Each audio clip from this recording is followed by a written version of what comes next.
You have almost certainly looked through this company's glass, probably many times, and never once known its name. If you wear spectacles, it may have shaped the lenses. If you have ever been under a surgical microscope, or had your eyes examined properly, or admired the lens on a fine camera, its craft was likely there. It is a quiet German company, coming up on 200 years old, and it has spent all of that time mastering a single thing more completely than anyone else alive: light. This is a series about the companies that run the world and the rivals they left behind.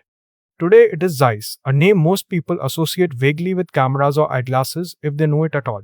But behind that gentle reputation sits a company that makes one object so perfect and so impossible to copy that the entire future of computing now depends on it.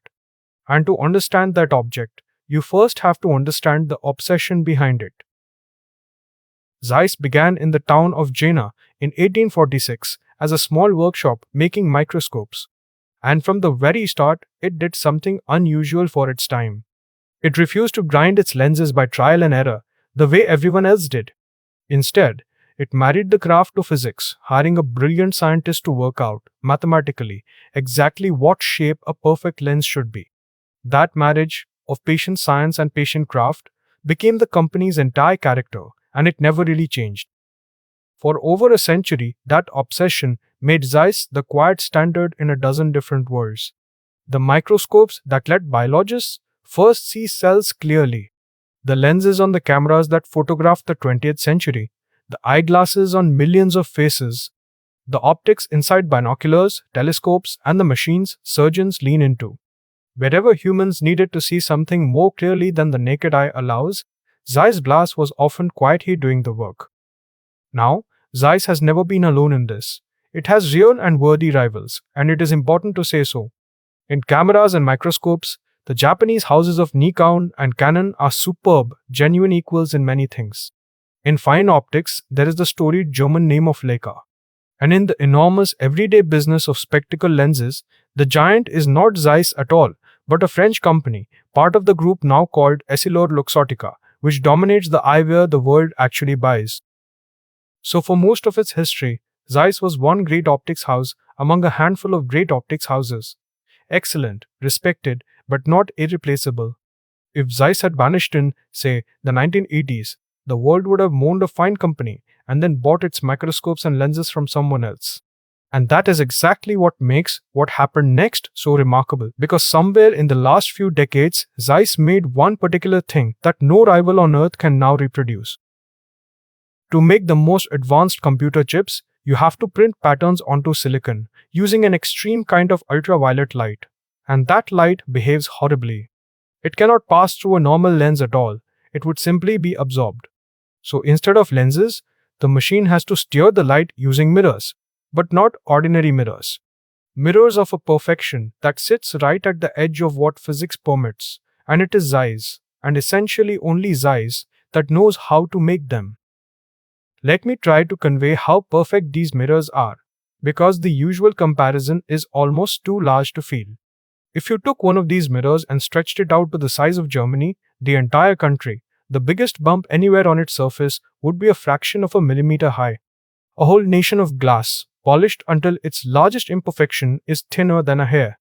That is not manufacturing as most of us imagine it. That is closer to a kind of devotion. And this is where the story stops being about cameras and becomes about the whole modern world. Those mirrors go into the machines, made by a single Dutch company, that print every advanced chip on the planet. Which means the chip in your phone, and the processors training artificial intelligence, and the brains of new cars all ultimately depend on glass polished in Germany to a smoothness that has no real rival anywhere. The rivals who match Zeiss in cameras simply cannot follow it here. Here is the uncomfortable shape of it, the one this series keeps finding. The most advanced technology humanity builds does not rest on one fragile point. It rests on several, stacked on top of one another, and most people have heard of none of them.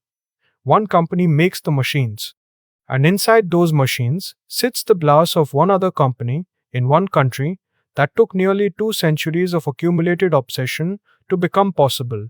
Remove either, and the whole tower stops.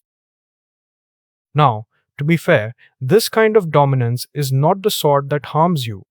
Zeiss is not overcharging you, or trapping you, or crushing competitors with sharp elbows. Its monopoly on the most perfect glass is not a scheme.